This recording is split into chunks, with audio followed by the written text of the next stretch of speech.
Hi guys and gals, just doing a quick video on a breeding cage and why I use it. Pretty much if you've got a fish off me in the last 3 years, it pretty much would have been done this way. See that little patch on his head? That's because he thought he could get in there. So basically, as you've just witnessed, him bashing the cage, it's a sanctuary to the other fish.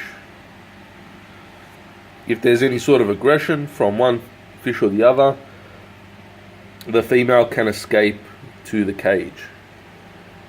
Now, over here, there is a plate.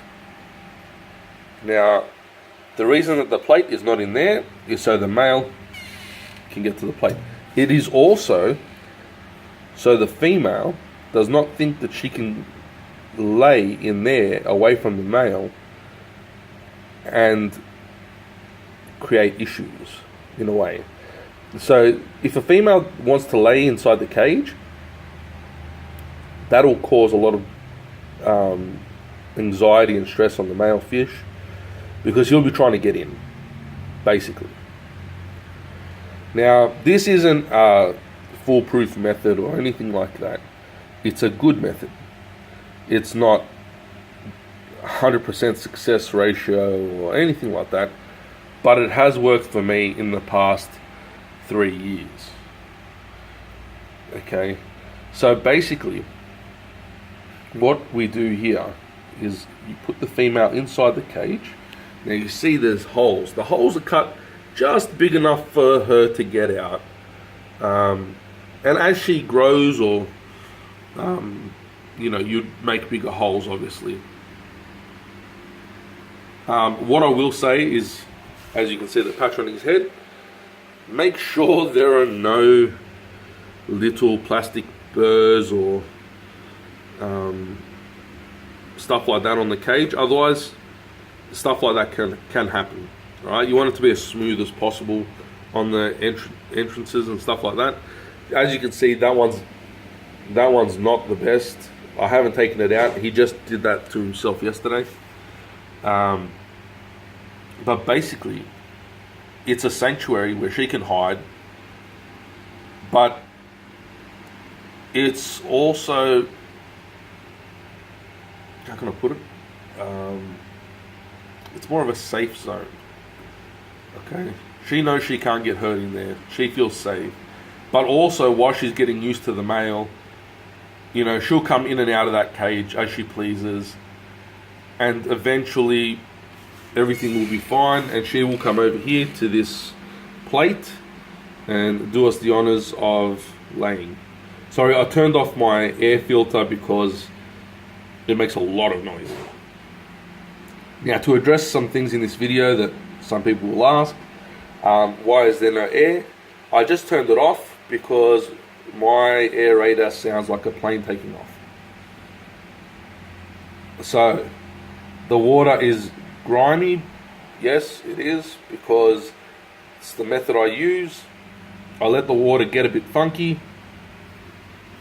Like, when I say a bit funky, I let it get bad for 2 weeks, and then I do a water change where I gradually bring in pretty much 80% new water to help induce her laying. But that's pretty much it. That's all I really needed to say. The temperature of the tank, for me, I do everything at 29 degrees. I work around the premise of 29 degrees is fine. And as you can see, the cage is working fine to protect her. She's a lot smaller than him. As all my breeding projects, you'll see the female is tiny compared to the male.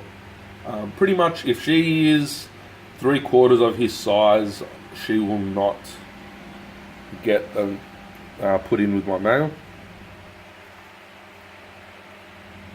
Yeah, but that's it. I hope this is informative, and I hope it helps a few people. Oh, sorry, the leaves. it's to bring down the pH. So I've added the leaves because it takes a little while for them to start releasing all the goods. And now today when I do a water change, the leaves stay in there and the tank's going to be all nice and clean, and it will release all its goods and lower the pH of the water. Essentially a buffer. I find lower pH, I have a higher success rate. Not everyone will agree with me, and that's fine. You know, I'm not here to look at a peekaboo. Not everyone will agree, and I don't mind. You don't have to agree. You know, everyone has different techniques, and everyone wants to do things differently. You know. But I just hope this helps a few people that have asked me about the techniques that I use and what I do. Also feeding. So she laid eggs 2 weeks ago in this tank with him, mind you. But she fought him off. So that's why he's a bit aggressive this week. But basically what we're going to do is we're going to try this technique with her, give her a bit of a sanctuary, and then she can come and lay nicely for us right there. But time will tell. We'll see. Oh, look at his love hearts. I only just noticed them. Oh, got love hearts all over here.